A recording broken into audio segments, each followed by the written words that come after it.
So now let's prepare to dive deep into the exploration of how data shapes our perceptions, our decisions, and our interactions in an increasingly digitized world. With our speaker on this next session, the topic is the psychology of data. Our speaker for this session is the esteemed silver sponsor, Young Q Fan, who is the CEO of Finite Business Solutions, LLC. Ladies and gentlemen, please put your hands together for Young Q Fam.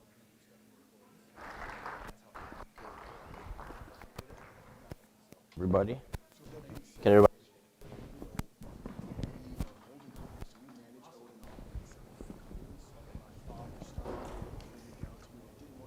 All right.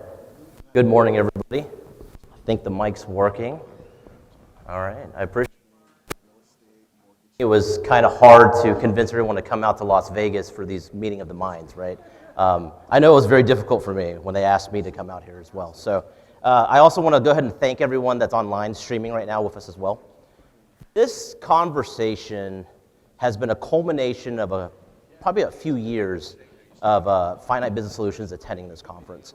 A few years back, we were on a panel talking about the importance of business analytics, right? Data analysis. Last year, I did a topic regarding navigating labor shortages in post-COVID landscapes. So a little bit about myself. Finite Business Solutions is a singular platform. I'm going to go ahead, probably. You want to just do the mic?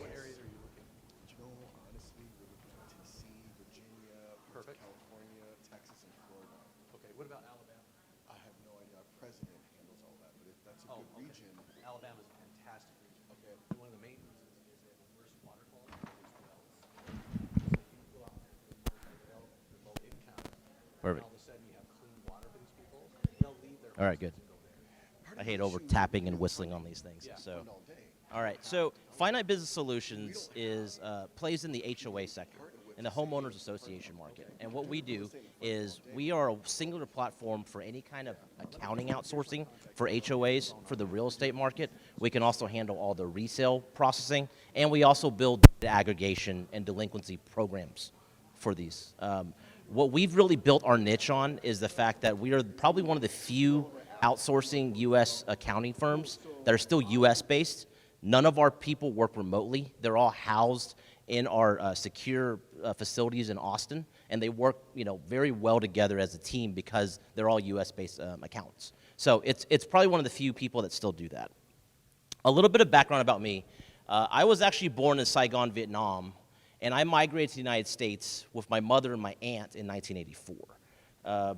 This really helped shape a lot of what I got to see from them growing up being assembly workers throughout the United States, based off of Dallas. Part of my background was I've spent almost 3 decades now in the accounting and finance field, and that spreads the gamut of real estate, HOA, even the car industry, publicly traded, privately traded companies.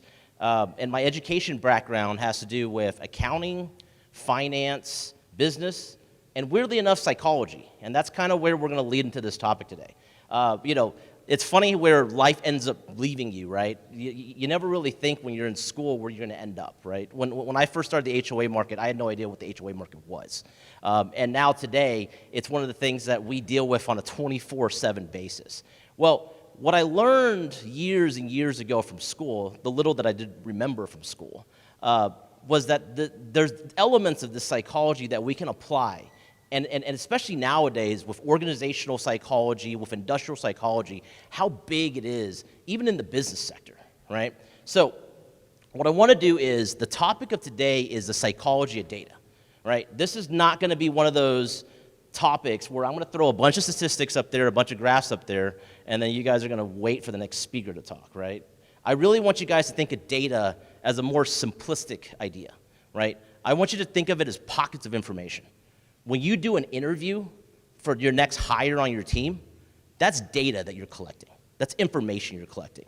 When you guys are in a boardroom and you're looking at your P&L, that's data, right? We're not talking about super advanced. There's some extremely intelligent people at this conference today that do AI, data aggregation, that do data modeling. You know, they're looking at data anomalies. We're not talking about that. We're looking at a more simplistic form of data. And from that, we look at the evolution of a business as it goes to several stages of the business. And during those evolutions, your mentality of how you make decisions change. The psychology of that information change. And at the end of the day, what you want out of this discussion is you want to turn data into answers. Instead of looking at just pockets of information, if you see answers out of them, answers that make better decisions for your business long term, then you've won, right? Then you've really started to understand where you're at and what stage of your business. So, striving for business transcendence. Cool word. I think I kind of understand what it means. But the point of it is, when we start to look at psychology, right, when we look further back in the 20th century, there's a gentleman named Abraham Maslow, and it's very difficult to talk about how humans have motivations and choices they make without bringing up Maslow's hierarchy of needs. So, raise your hand if anybody still remembers Psychology 101 and still remembers the pyramid of Maslow's hierarchy of needs. I'm seeing a few hands, so I'm proud of you guys. So it took me a while to actually go back and review some of these to make sure I had the steps right. We're going to very quickly go through these because I want to show you guys how this actually applies to the business sector as well, right? One caveat to keep in mind as we continue this conversation. This pyramid does not mean that there's one thing that's more important than the next. It's more of a foundational stepping stone. It's also larger at the bottom and smaller at the top because fewer people ever actually get to the very top of self-actualization. Okay, so the first step of this is physiological needs. Those are things such as air, water, food, reproduction. Those are things you have to have just to survive, right? After you master that, or at least you're able to be comfortable, you move on to the safety stage. The safety stage is your personal security. Even within society, do I feel like the government's protecting me, right? And you know, am I secure? Do I have a job? Can I start to save money from the job that I have? Once we get past those first two phases, we now get into kind of more ephemeral ideas. We're now talking about love and belonging. Do I belong to society? Do I have a purpose? Is there a counterpart in this world? Have I found my soulmate, right? And then once you get through that and you start having a little bit more familiarity with that, then you have the esteem stage. The esteem is, as you would think, self-esteem, recognition, freedom, strength. And at the very top is a real big word, self-actualization. But all self-actualization means is, am I at a point where I can realize my true potential? Okay? It's not going to be a test at the end. You guys don't have to write any of this down, right? So, all right, so let's talk about business perspective. I like to build up something called the business hierarchy of needs. And it's very similar to Maslow's hierarchy of needs, except we're applying it on a business entity level rather than an individual level. At the very bottom of a business hierarchy of needs is survivability, right? Survivability, what does that mean? Do I have any core products and services that anybody wants? Do I have money to start this thing? Or more importantly, do I have somebody that will give me money to start this thing, right? Do I have office space? Do I have a team? Do I have coffee, right? Once you get to that point, you move up to the next step, which is sustainability. Now you're starting to feel pretty good, right? You've made payroll a couple weeks in a row. You're starting to offer people employee benefits. Now you're at a sustainability stage. You're not necessarily afraid on whether or not your next day's revenue check is going to come in anymore. So once you get to that stabilization phase, now you start to think cultural ethos, right? It's a big buzzword in the last 10, 15 years, this idea of culture, building culture, right? Businesses love throwing that in your face, all these values, all these mission statements, all these culture. But how many of them actually abide by it? How many of the employees know the culture that they speak of on these advertisements, right? Cultural ethos. Your team feels the sense of inclusion. Your brand feels that it's part of the fabric of that market. Now we're getting into some really crazy words, okay? I had to look these up. These are like old SAT words. Ubiquitous is the next stage up. This is a very interesting stage because at this point in your business, you are dealing with the fact that your business's competitors don't actually matter that much anymore, right? And the next slide, I'm going to go over a couple examples on each of these stages just so we can kind of have something for food for thought, right? So you've starting to become a household name. What you do in the market is really irrelevant to what your competitor is doing, which sounds kind of strange, but there are examples of that exist today, right?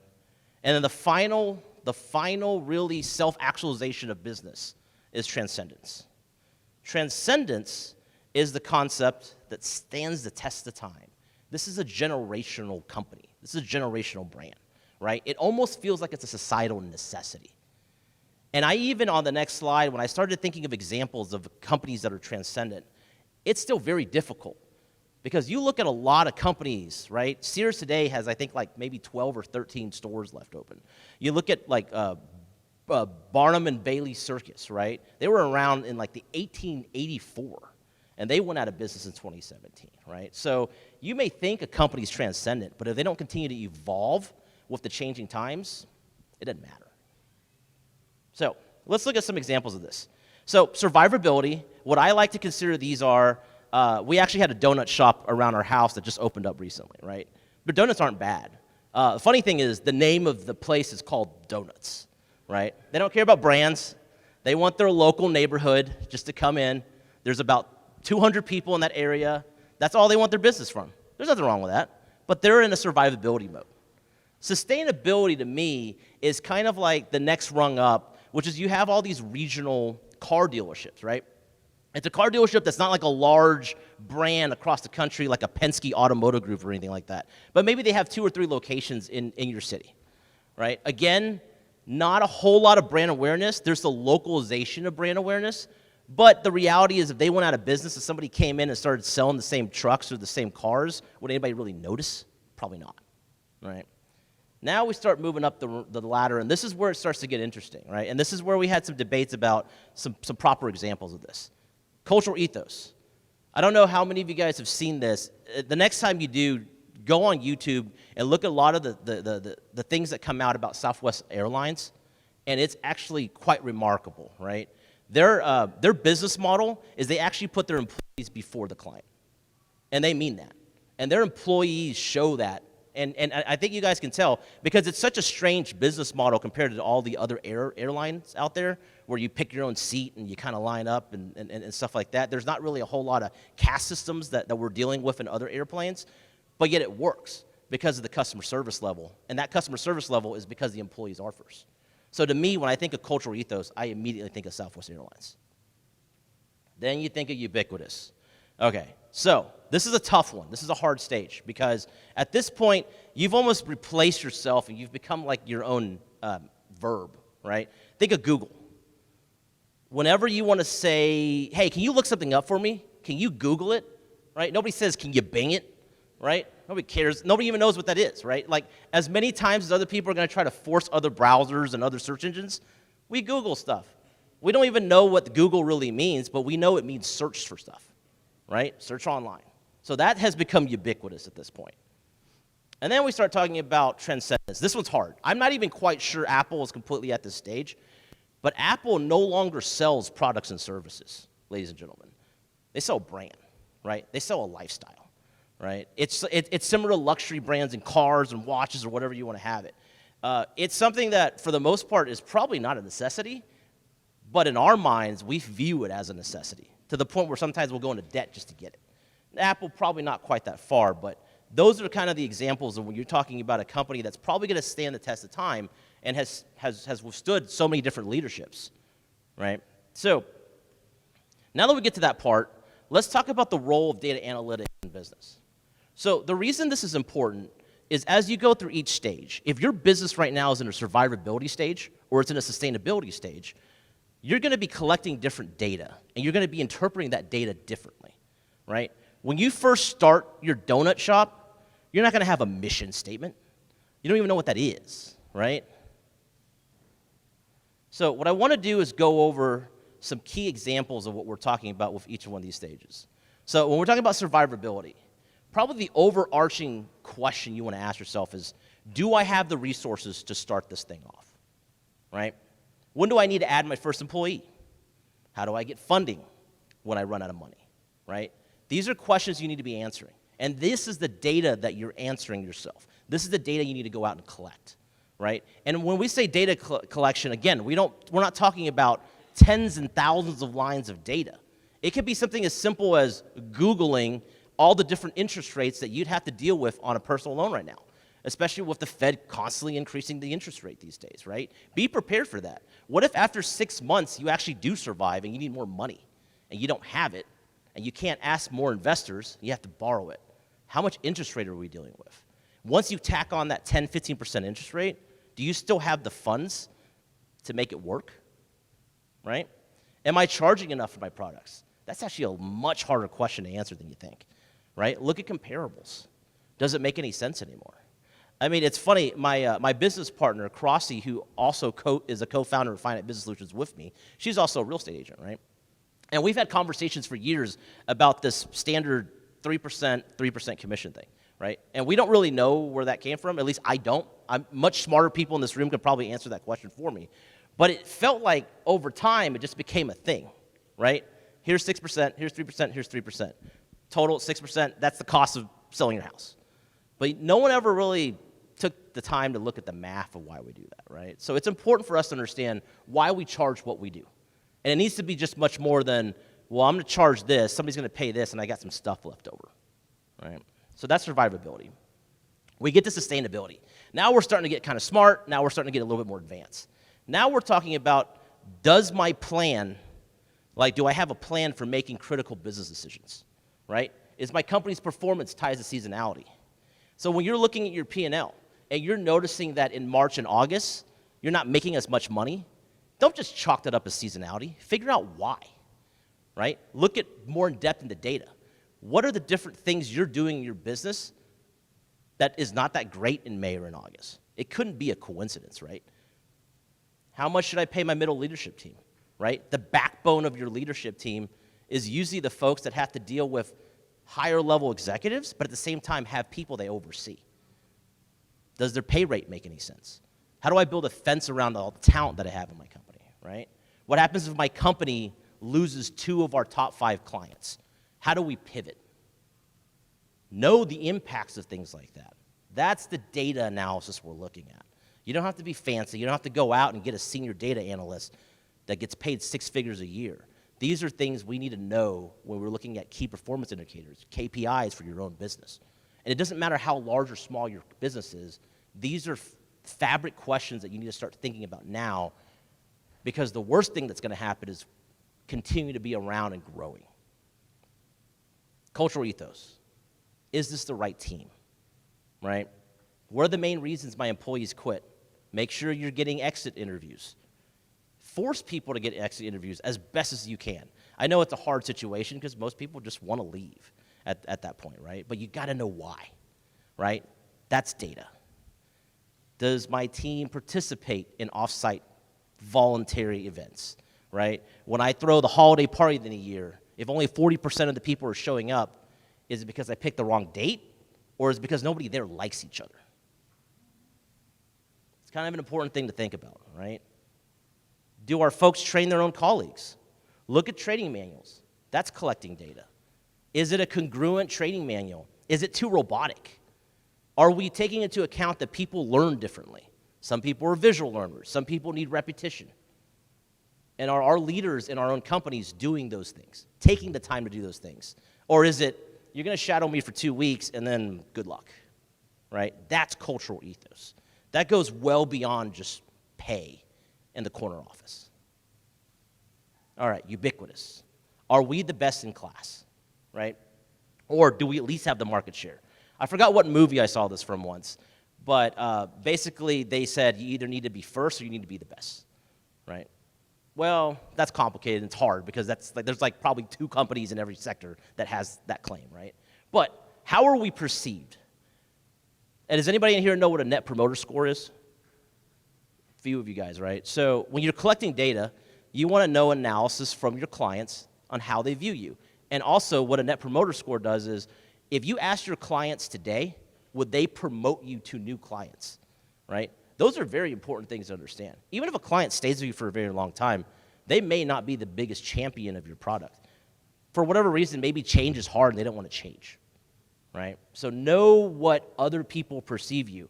I mean, honestly, to me, that's probably the pillars of psychology itself. Spatial awareness individually, knowing how others perceive you, even just walking around the casino floor, right? Like, just being able to understand. I'm not saying you should care about every single detail of what people think about you, but you should have a pretty decent idea of how you're perceived to others, right? What's your value? What's your proposition? You can't be a ubiquitous, you can't Google it if you don't have a purpose or a value of what your company's doing. And finally, transcendence. At this stage, you are the front of the pack, right? You are the alpha dog. How do we lead from the front? Which means now you're thinking of questions of, what are we doing in the next decade, right? How do we maintain what differentiates us from everybody else in the market? And it's something that they can replicate. Can others duplicate what we do? That's how you stay in the transcendent phase, if any of us are ever fortunate enough to ever be in that spot, right? So, we've talked about the psychology, the motivating factors of why businesses do what they do, and the evolution as you go up through all these various stages. We've talked about examples of different data points, little pockets of information that you're trying to gather, just so you can kind of move from one stage to the next, right? To really evolve as a business. Well, one of the things I do want to address is the dangers of inaccurate data conclusions, right? That's a mouthful. But at the end of the day, it's very simple. There's a ton of different fallacies. They're called data fallacies out there. That as you analyze and you collect all this data, you collect all this information, right? You've gone crazy, you guys get excited, you go home, you tell your entire staff, we're going to start doing a bunch of surveys, we're going to start collecting a bunch of stuff, and then nobody's going to get any work done, right? We have to make proper decisions on what you're doing at that point. So, there's 3 very common data fallacies out of dozens of data fallacies. Keep in mind, fallacies by definition come from back when in the day where, remember anybody used to diagram sentences and figure out what the verb is and everything? And then we went into logic games of if A, then B, if not, then so forth, right? There's 3 common data fallacies I see all the time as I do consulting and as I work with even our internal teams and our external clients. The first one, gambler's fallacy. I had to throw this one in there just because we're in Las Vegas, right? So the gambler's fallacy is very simple. It's the belief that if something happens more frequently now, it will happen less frequently later, right? And I put up a case in point and a little bit of a tip here, so you guys are welcome later tonight when you guys go play roulette, right? The screen that shows you the last few rolls in roulette is the biggest scam mathematically when it comes to roulette, right? They love showing you, oh my God, it's been 10 red rolls in a row. That means it's gotta be black, right? That's incorrect. Probability is probability. If I flip a coin, it's 50-50, right? Even if it goes up heads 5 times, it doesn't mean it's gonna be more likely to be tails. It's still 50-50 heads or tails. So take that as food for thought the next time you guys start gambling. Cherry-picking data. Cherry-picking data is the idea of selecting results or data information that is specific to you and only helps you out, right, while ignoring other stuff. This was a very interesting case, and I remember this back in 2007. Colgate was running these crazy commercials. I think you guys saw them all over the billboards and also on TV, and they said that 4 out of dentists recommend Colgate. Well, that sounds really impressive, right? 80% of dentists like Colgate. What they failed to tell you was that when they surveyed all these dentists, the dentists were allowed to name as many different brands as they wanted to. So maybe 80% is great, but what if they were like the bottom 5 and everybody else was recommending 100 or 95%, right? So when you're looking at your data and you're trying to figure out your next business moves, think about things like that, right? And then probably the worst one, especially if you ever follow politics, if you ever try to look at a presidential debate, is false causality. This is such a common thing. And honestly, us humans, we all make that same mistake as well, right? It's the idea that if you have 2 separate variables and they correlate, that implies some kind of causation to it, right? So an example of that would be, I went out, I have a restaurant, I bought a new plant last week, and then a bunch of people came in over the weekend. So now I can safely make the assumption every time I buy a new plant, I get more people coming in the restaurant. Well, if you put it in that context, that's pretty silly, right?